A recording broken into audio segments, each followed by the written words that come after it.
Sud Radio Auto, l'occasion rêvée. Avec AD, le réseau 2000 garagistes et carrossiers multimarques.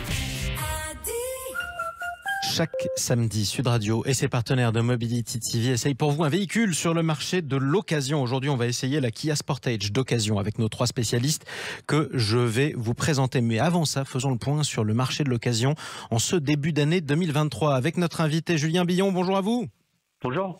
Vous représentez 3A Data. Vous avez absolument tous les chiffres possibles et imaginables sur tous les marchés possibles et imaginables de la voiture. Aujourd'hui, on parle du marché de l'occasion en ce début d'année 2023. Bon, premier point, sur les prix, ça continue à monter ou pas ? On observe un plafonnement en fait des prix depuis la fin de l'année dernière, mais les prix restent à un niveau haut.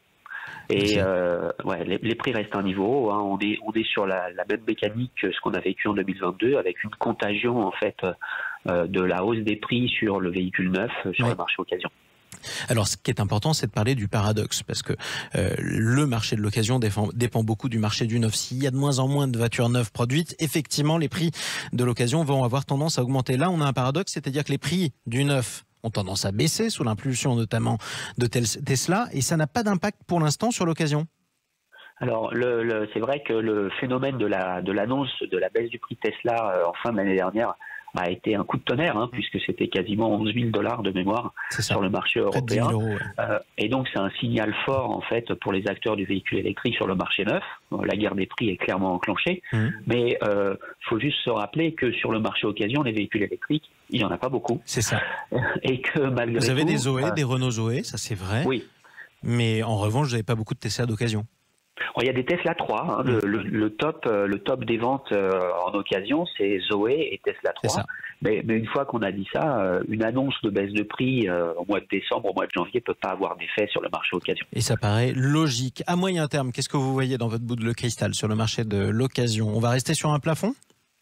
Tant que la situation du marché neuf ne change pas, c'est-à-dire en fait des délais de production de livraison relativement longs, une offre avec, malgré l'effet d'annonce de Tesla, avec un prix moyen quand même des véhicules qui quand même a été fortement en hausse ces 24 derniers mois et qui reste à un niveau élevé, qu'on a un contexte inflationniste avec une hésitation en fait des acheteurs par rapport aux véhicules qu'ils doivent acheter, un contexte ZFE, injonction contradictoire. Les tensions sur le marché du véhicule neuf et donc le passage dans le véhicule d'occasion récent vont subsister. Donc à court terme, pas de baisse de prix. Et puis il faudrait vraiment que les stocks des professionnels de l'automobile remontent. Il y a un petit effet quand même ça finira par revenir.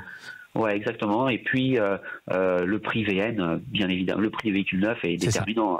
Merci beaucoup Julien Billon de nous avoir presque brisé le moral. On espérait une baisse des prix en 2023. Je rappelle que vous représentez 3A Data. On vous retrouve samedi prochain pour un nouveau point sur l'actualité du marché de l'occasion. Aujourd'hui, avec Mobility TV, comme chaque samedi, à la même heure, on essaye un véhicule d'occasion. C'est la Kia Sportage d'occasion avec nos 3 spécialistes. Carlos Dacunha en duplex de Bordeaux pour Enchères VO. Bonjour à vous Carlos. Bonjour Jean-Marie. Jean-Christophe Lefebvre, journaliste flotte automobile, présent en chair et en os dans le studio de Sud Radio. Bonjour à vous. Bonjour Jean-Marie. Et en duplex des Pyrénées-Orientales, Berislav Kovacevic, bonjour à vous. Bonjour Jean-Marie. Consultant Mobility TV, Kia Sportage d'occasion. Quelle génération pour commencer, Berislav ? Bien écoutez, il y a le choix. C'est un véhicule que les Français commencent à connaître vraiment depuis 4 ans, à savoir l'avant-dernière et cette dernière génération ultra technologique, parce que les progrès de Kia sont complètement fous de génération en génération, à la fois en châssis, à la fois en moteur, à la fois en motorisation. Maintenant, pour ce qui est des anciennes générations beaucoup moins connues, très très peu diffusées, on remonte, comme d'ailleurs le frère chez Hyundai, le Tucson, on remonte quand même à 20 ans facilement. Et donc, certains Français connaissent ces modèles, notamment en milieu rural, très solides, très rustiques, increvables. Donc, c'est un modèle qui commence vraiment à être connu depuis 5 ans. C'est ça, et on commence à s'habituer évidemment à le croiser, et ça fait d'ailleurs longtemps qu'on le fait. C'est à quel prix, Carlos Dacunha ? Alors, si on regarde effectivement la génération qu'évoque Berislav, donc 2018... 2021, le nouveau tout dernier est arrivé 2021, tout début 2022. Aujourd'hui, pour une version en diesel ou en essence ou en boîte mécanique, on va être aux alentours des 18 000 à 20 000 € pour une voiture qui a en gros 30 000 km qu'on va trouver dans le réseau si on privilégie quand même la boîte automatique, qui est quand même assez agréable aujourd'hui sur Sportage, sur une version GT Line par exemple, une version très jolie esthétiquement, très équipée. On sera plus proche des 25 000 à 26 000 euros. 25 à 26 000, donc ça a son prix. À qui elle s'adresse, Jean-Christophe Lefebvre? Eh bien, on les trouve effectivement en milieu rural, comme le disait notre ami du Sud. Maintenant, on en trouve aussi, c'est un SUV compact, hein, donc on en trouve aussi dans les villes, évidemment, et en usage urbain, périurbain. Bon, on part en vacances avec sans problème. C'est un modèle quand même iconique, hein, chez Kia, comme son cousin ou son frère jumeau, et inversement chez Hyundai. Et la dernière génération qui peut aujourd'hui effectivement se trouver en occasion, et c'est vraiment devenu une voiture comme les autres. Alors qu'avant, il y a un SUV comme les autres. Avant, les premières générations des années, début des années 2000, c'était quand même assez, je dis pas qu'il y avait un pont arrière rigide et des ressorts à lame, mais c'était pas encore extraordinaire et c'était pas d'une finition très sympathique. Aujourd'hui, ce n'est plus du tout... c'est la montée en gamme et en expertise de Kia comme de son frère Hyundai qui se voit dans la dernière génération, c'est ça? Oui. Alors, il faut aussi souligner le fait que dans cette dernière génération, et même celle d'avant, il y a des versions hybrides qui sont intéressantes, des versions hybrides rechargeables, peut-être moins intéressantes pour les particuliers, qui permettent d'avoir une palette de motorisation essence, diesel, hybride, pas hybride, vraiment intéressante. Et ça, c'est quand même un avantage. Qu'est-ce qu'on va préférer comme motorisation, Berislav Kovačević? Kia a réussi quand même le tour de force sur son Sportage d'avoir des motorisations homogènes sur tous les choix. Donc évidemment, il y a un gros push sur l'essence depuis quelques années, mais les diesels sont devenus très cohérents.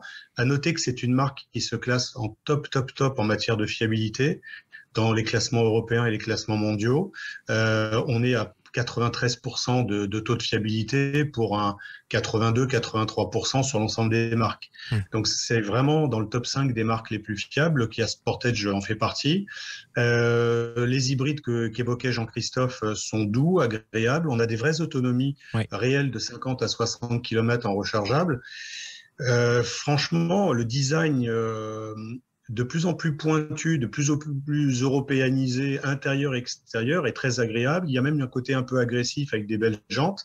Ce sont vraiment des très très beaux modèles. C'est un excellent choix en véhicule d'occasion. Et c'est un coup de cœur en tout cas pour Berislav Kovačević, un coup de cœur qui se confirme sur le marché des enchères, Carlos D'Acunha?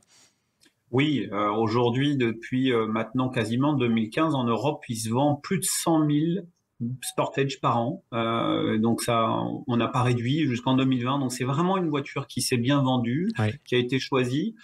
Faut aussi ne pas oublier, comme le disait Berislav très justement, la réputation, la fiabilité de la marque Kia, mais aussi sa garantie pour un acheteur qui vient dans cette marque pour la première fois. Aujourd'hui, Kia quand même propose du 7 ans, 150 000 km, et c'est rassurant. C'est rassurant. Donc, il y a beaucoup de gens qui ont été convertis à ce modèle-là et qui, effectivement, avec l'évolution de la gamme, des motorisations, la technologie, continuent de racheter du Kia Sportage et c'est normal. En un mot, pour conclure, Jean-Christophe Lefebvre, si je me tourne vers une Kia Sportage d'occasion, je peux hésiter avec quel autre modèle sur le marché? Avec son cousin. Le Tucson, on est d'accord? Oui, et ensuite, les SUV qui sont à ce prix-là, compacts, ça va être des généralistes, le 3008 évidemment. Sans problème. Maintenant, chez Renault, il n'y en avait plus depuis un certain temps. Le Nissan Qashqai, ça c'est clair, et c'est tout aussi fiable, on va dire. Et puis ensuite, on peut penser peut-être en France au Citroën C5X, qui offre aussi de l'hybridation rechargeable. Et comme quoi, vous avez toujours le choix. C'est important de comparer sur le marché de l'occasion comme sur les autres. Raison pour laquelle on vous propose des essais croisés. Merci à vous trois pour cet essai aujourd'hui sur Sud Radio avec Mobility TV, Carlos D'Acunha, Jean-Christophe Lefebvre et Berislav Kovačević. On vous retrouve samedi prochain sur Sud Radio. Merci, à bientôt. Merci beaucoup.